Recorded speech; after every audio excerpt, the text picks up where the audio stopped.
Hello, welcome back. I'm Tally, and today we're going to do some book recommendations for the Escape the Readathon. If you haven't heard of Escape the Readathon, it's a competitive month-long readathon that takes place in May, and it is hosted by the amazing Lexi from Books with Lexi. I'll put, and in the description I'll put a link. And one of the prompts this year is a book that has double letters in the title. I put together a list of 10 options for you, all of which I really recommend. Starting with The Spirit Bears Its Teeth by Andrew Joseph White. This has two R's in the title, and this is a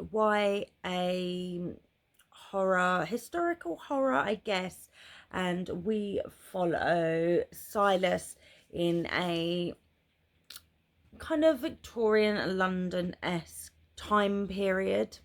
And in this timeline, those born with violet eyes are able to commune with the dead. They are well renowned mediums, and we follow Silas, who was born female. He is a violet-eyed young person, and as he is perceived as a female, he is seen as quite a commodity in terms of being a wife. Now, in this time period, women are not allowed to commune with the dead. They're not allowed to be mediums. They are considered hysterical and sent off to special schools to deal with if they do. And Silas gets caught out. He has been attending like classes to learn how to be a doctor as Silas, and one day he is caught, and everything kind of comes tumbling down around him, and his parents send him to a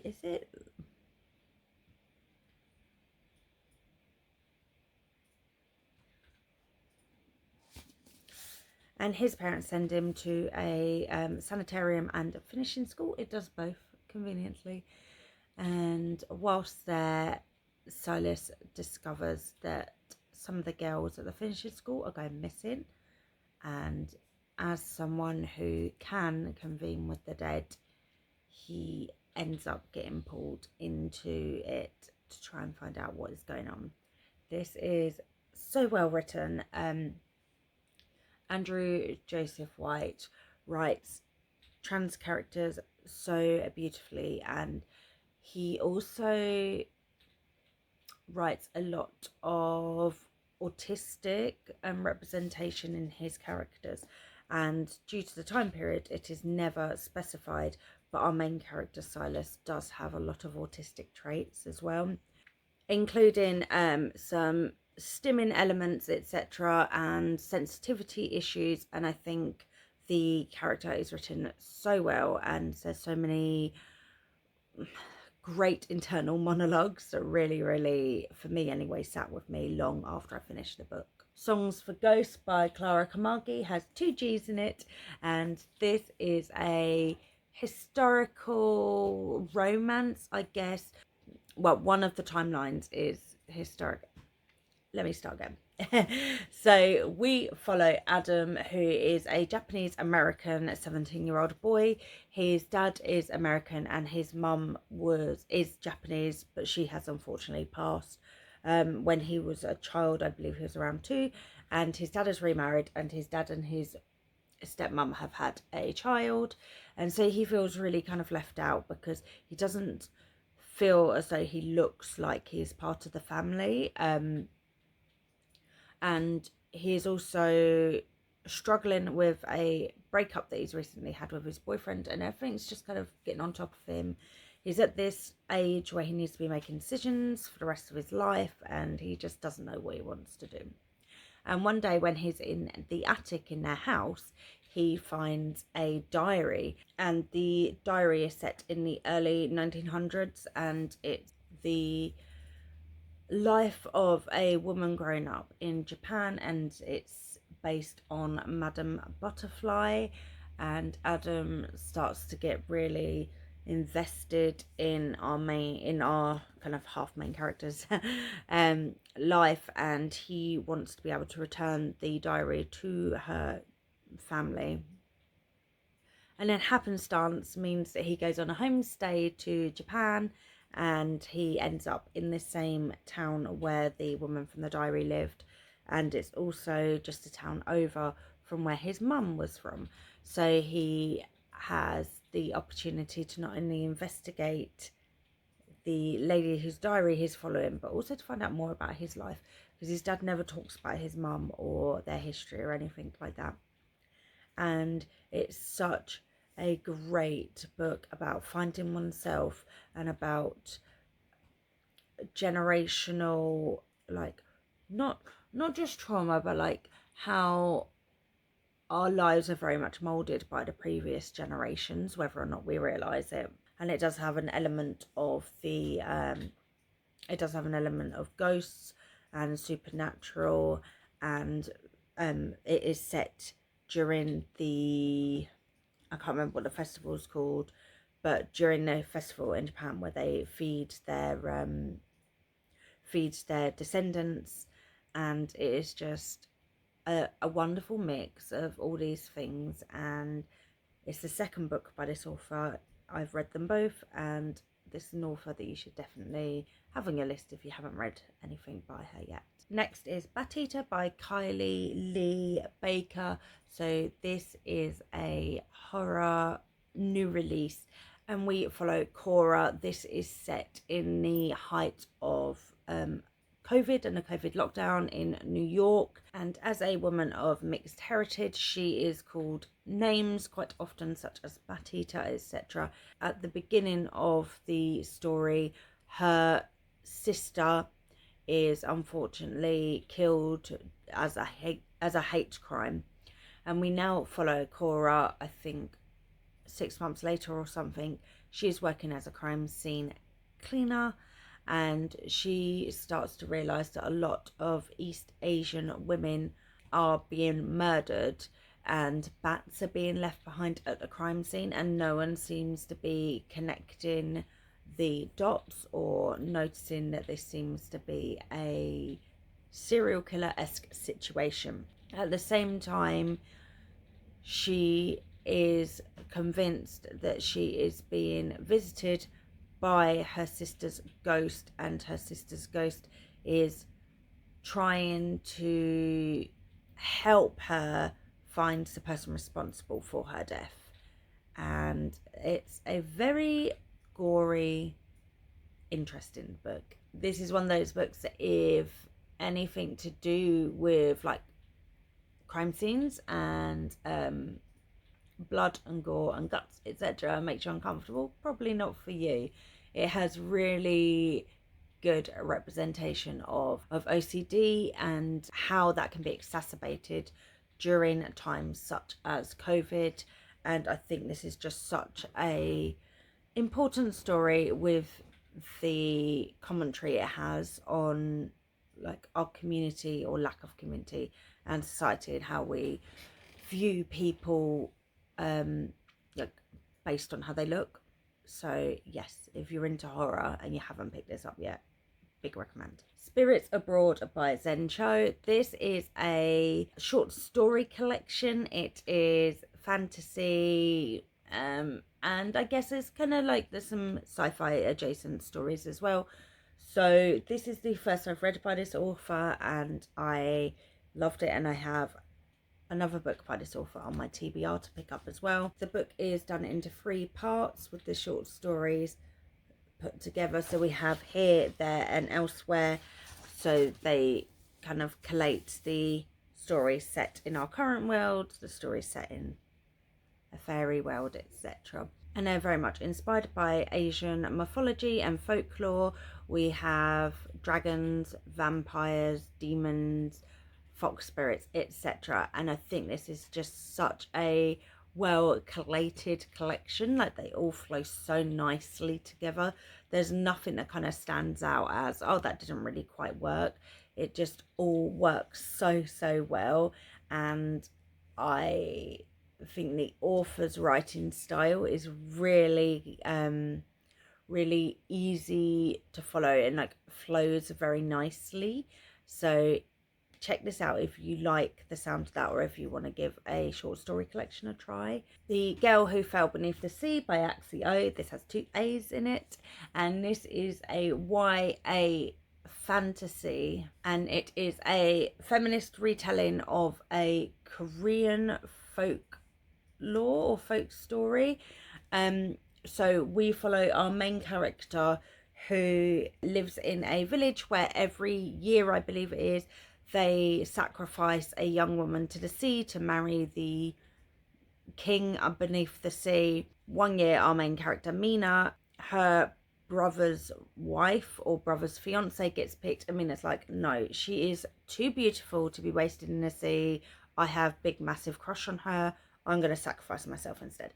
So Mina sacrifices herself, and the whole point of handing over a wife to the Sea King is to stop their village from being flooded by the sea.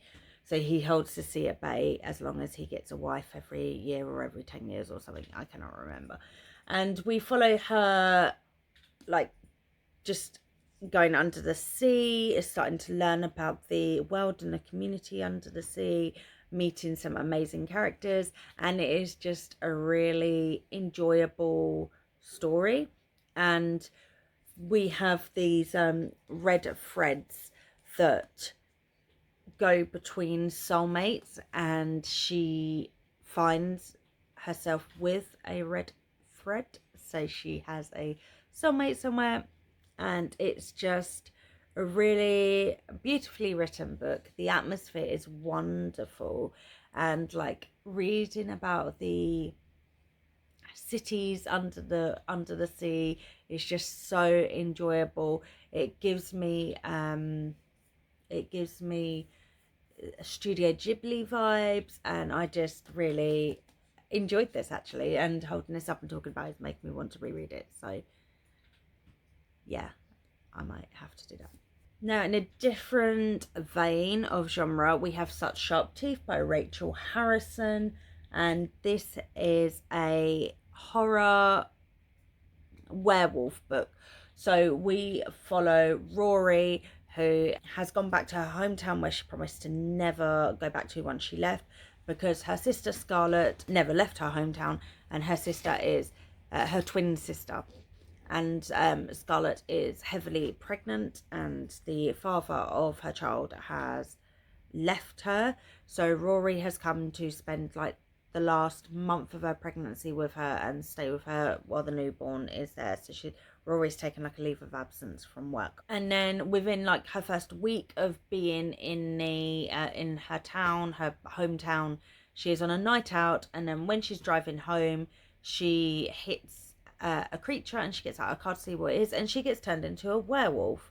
And then the story follows her coming to grips with werewolves being real, and the horrors that are happening to her body, and it leads up to the full moon, and her trying to make preparations for what will happen to her at the full moon. And it's the big discussion of like losing control of one's body, the changes that happen that you have no control over, and it's like juxtaposed with the similar issues that her sister's going through as she is pregnant and becoming a mother, and feeling like, you know, you've got no control of your own body. There's like a parasite within you. It's changing your body, and you are now just a vessel. And that's how her sister feels as a pregnant woman, and that's how she feels becoming a werewolf. And I think those two, I think that's such a clever and really apt connection to make. And I just really love that part of it. This is more of a social horror in terms of like the becoming a werewolf. I wouldn't say this is like body horror or anything like that. So if you enjoy that side of werewolf stories, this is probably not for you. This is more of a internal reflective conversation on what becoming a werewolf could mean for someone. And I really loved our main character. She is so frustrating and so snarky and so mean and so unlikable, and I loved her for that. And she's really like written millennially, like the author puts in loads of millennial talk, and it's really, really annoying, but it works because the character's meant to be really annoying. So it's the first Rachel Harrison I've read. I have pretty much all of them sitting on my shelves, and I'm excited to get to the rest. And if you haven't picked this up yet and it sounds like something you'd enjoy, there we go. Spilled Ink by Nadia Hashima is a YA book that follows our main character Yalda, who's a Afghan American girl, and she lives in a small town in Virginia where there's quite a community of Afghan refugees, and she has a twin brother, and one day he is performing in his band and he gets attacked by some racist locals, and he's put in a coma. And then Yalda and her and like his friends are loosely trying to find out what happened, but it's mostly about them trying to find a way to get along in a community that could have done something like this. It's a community where kind of racial hatred is getting stronger and stronger and more vocal, and her family and like her immediate community are put in a position where they're feeling unsafe in the place that was supposed to be their safe refuge, and how you can trust the people around you or like make friends knowing that people feel this way about you and your family just based on where you were born and nothing to do with you as actual people. And this came out last year, and obviously it really captures a lot of what is happening in America and it's some instances across the UK as well.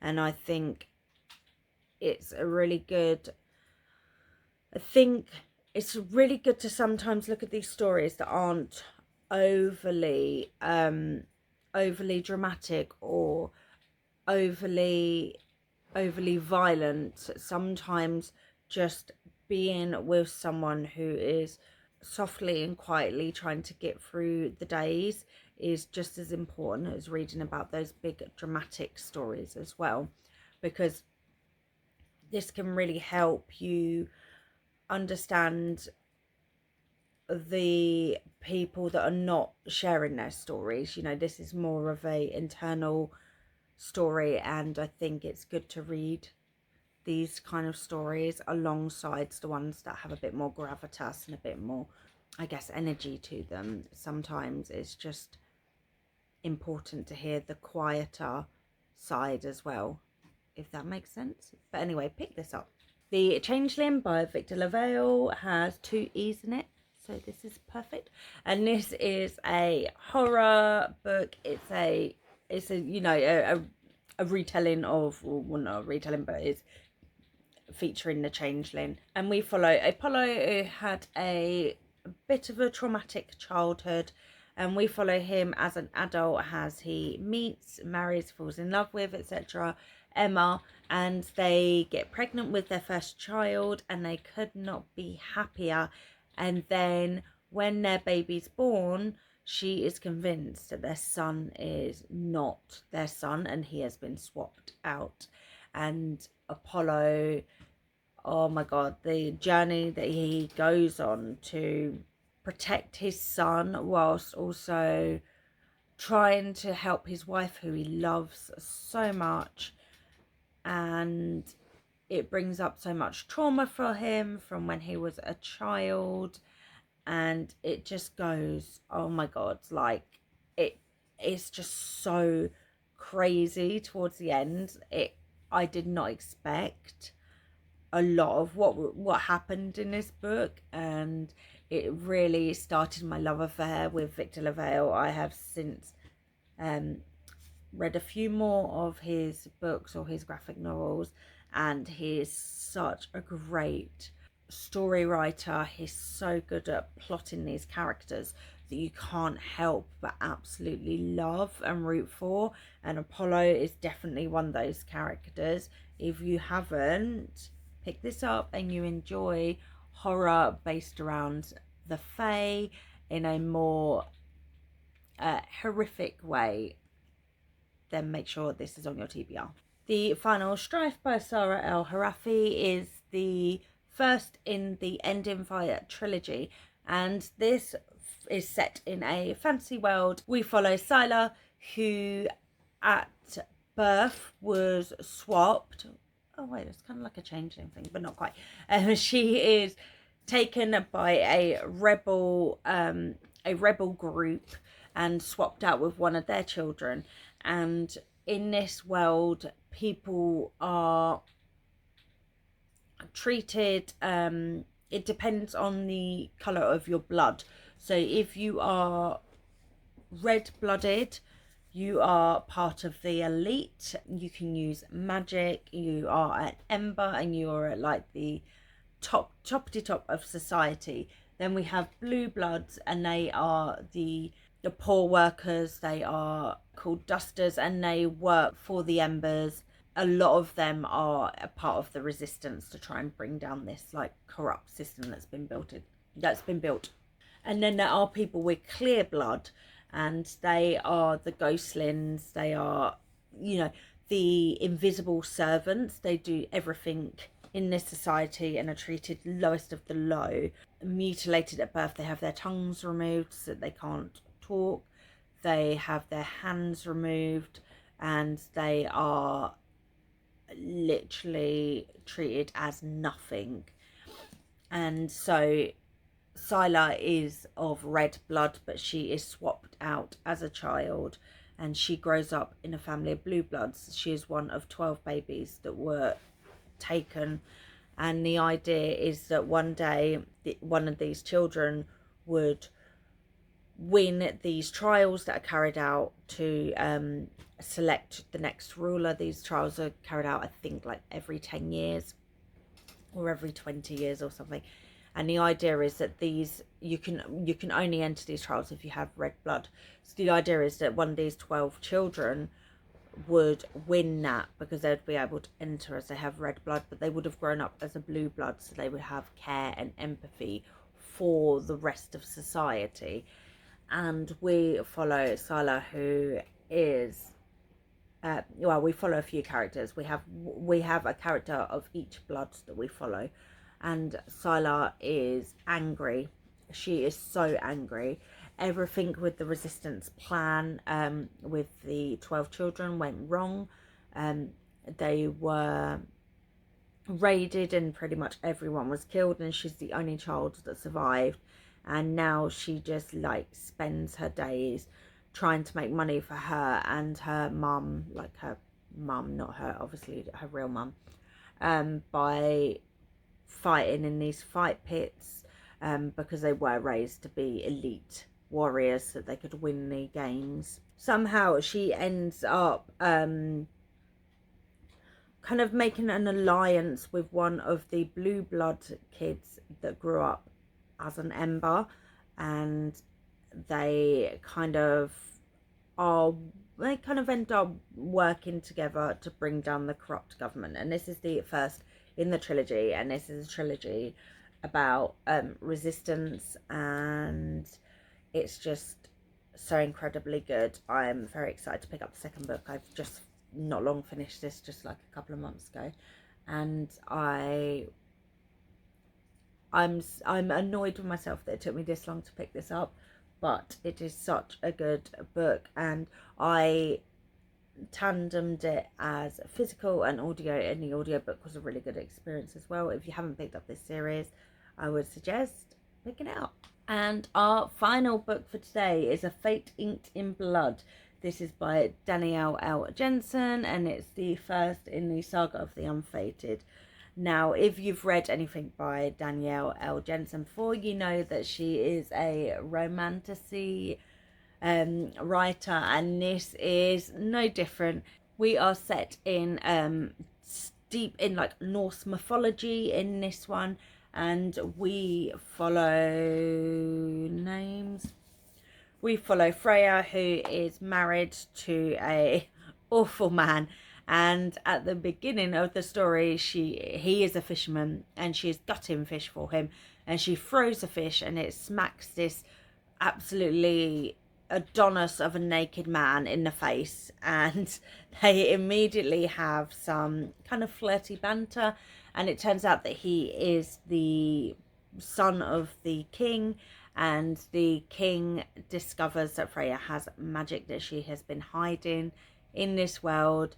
Some children at conception are blessed by various gods and they are given some magic, and Freya has been hiding hers all her life, and it turns out that she actually has a prophecy written about her, and the king believes that she must marry him in order for the prophecy to come true.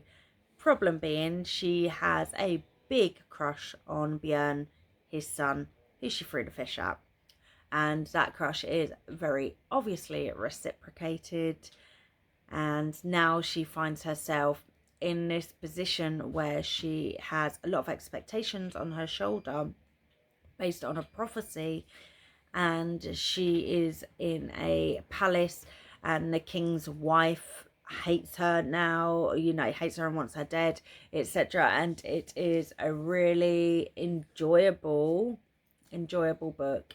I don't know if it's going to be a trilogy or a duology, but I'm very much looking forward to the next one. And if you haven't picked this up, now's the perfect time, because the second book comes out this year, so you could be on top of it. So there we have 10 books with double letters in a title, perfect for your Escape the Readathon prompt. Have you read any of these? Let me know in the comments, or if you have any books picked out for this prompt, let me know in the comments what they are. I've hopefully done a bit of a range of genres, so there's hopefully something for everyone. Thank you for joining me today. Like this video if you liked it, subscribe to see more, and I will speak to you soon. Bye.